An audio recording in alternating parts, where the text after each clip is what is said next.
Mangalore style prawns ghee roast. കഴുകി വൃത്തിയാക്കിയ ചെമ്മീനിലേക്ക് ഉപ്പ്, മഞ്ഞൾപ്പൊടി, തൈരും കൂടെ നന്നായി മിക്സ് ചെയ്തെടുക്കുക. അരമുറി നാരങ്ങയുടെ നീരും കൂടെ ചേർത്ത് മാരിനേറ്റ് ചെയ്ത് മാറ്റി വയ്ക്കാം. ഇനി ഇതിലേക്കുള്ള സ്പൈസസ് റോസ്റ്റ് ചെയ്യാനെടുക്കാം.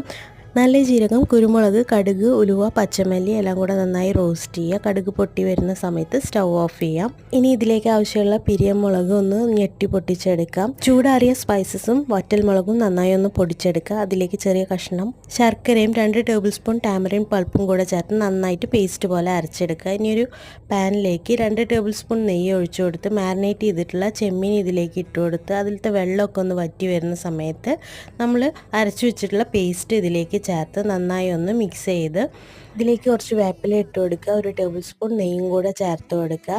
ഇനി ഈ നെയ്യിൽ ഈ മസാല നന്നായി ഒന്ന് മൊരിഞ്ഞു വരണം. അപ്പോൾ ലോ ഫ്ലെയിമിലിട്ട് ഇതൊന്ന് മൊരിച്ചെടുക്കുക. അപ്പോൾ നമ്മുടെ Mangalore style prawns ghee roast ready.